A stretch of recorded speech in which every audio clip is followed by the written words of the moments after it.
디지털 자산, 참 알다가도 모를 세계죠? 한쪽에선 대박의 기회라고 하고 다른 쪽에선 쪽박 찰 수 있다고 경고하고 정말 혼란스럽습니다.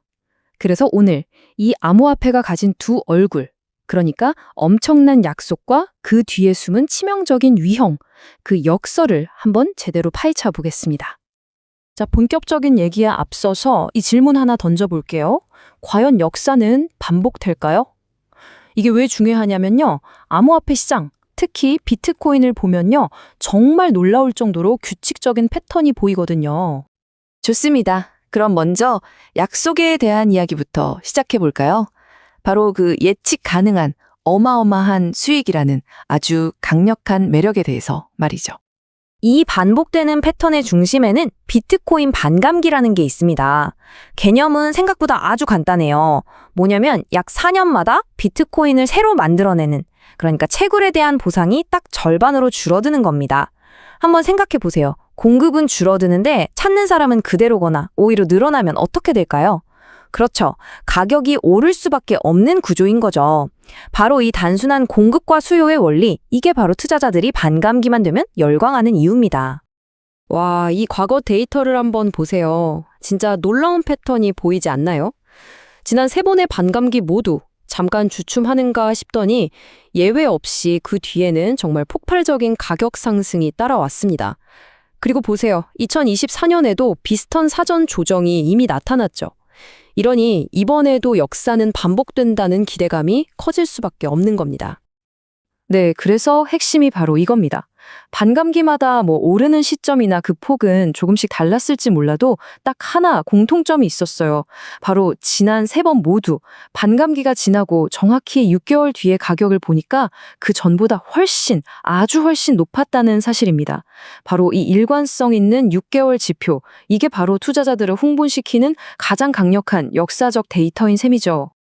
이런 낙관론이 개인 투자자들만의 얘기는 아닙니다. 저기 보세요. 스탠다드 차터드 같은 세계적인 금융기관마저 비트코인 내년에 20만 달러 간다, 이렇게 예측하고 있어요. 20만 달러면 우리 돈으로 얼마죠? 무려 2억 6천만 원이 넘는 돈입니다. 정말 어마어마하죠? 네, 이것이 바로 암호화폐가 우리에게 보여주는 약속의 한 단면입니다. 하지만 말이죠. 이제 이야기의 분위기를 180도 확 바꿔보겠습니다.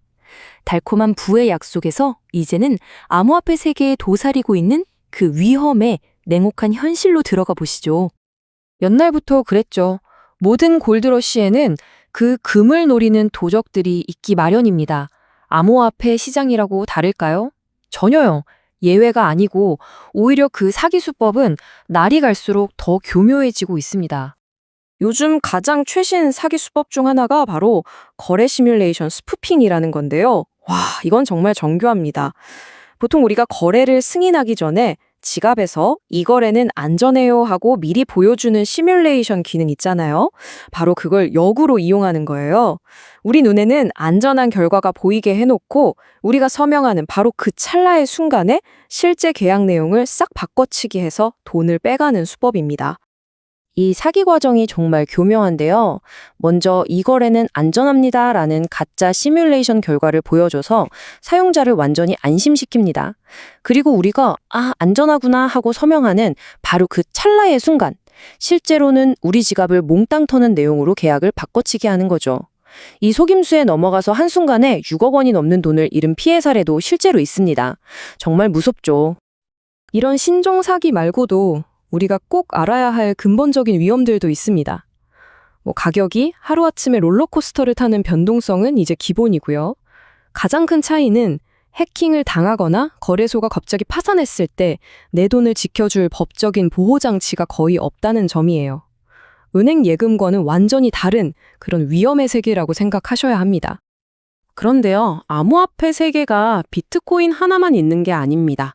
사실 훨씬 더 복잡하고 어떻게 보면 더 새로운 영역이 있죠. 자, 이제부터 탈중앙화 금융, 바로 디파이라는 미로 속으로 한번 들어가 보겠습니다. 디파이가 대체 뭘까요? 이 슬라이드에 나온 정의처럼요, 아주 쉽게 말해서 은행 같은 중간 관리자 없이 블록체인 기술 위에서 사람들끼리 직접 돈을 빌려주거나 코인을 거래하는 그런 금융 시스템을 말합니다. 우리가 흔히 아는 전통 금융, 이걸 CFI라고 하는데요.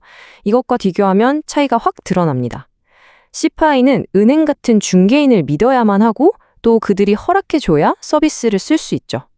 하지만 DeFi는 달라요. 사람 대신 코드로 짜인 스마트 계약이 모든 걸 자동으로 처리하니까 누굴 믿을 필요도 허락을 받을 필요도 없는 겁니다.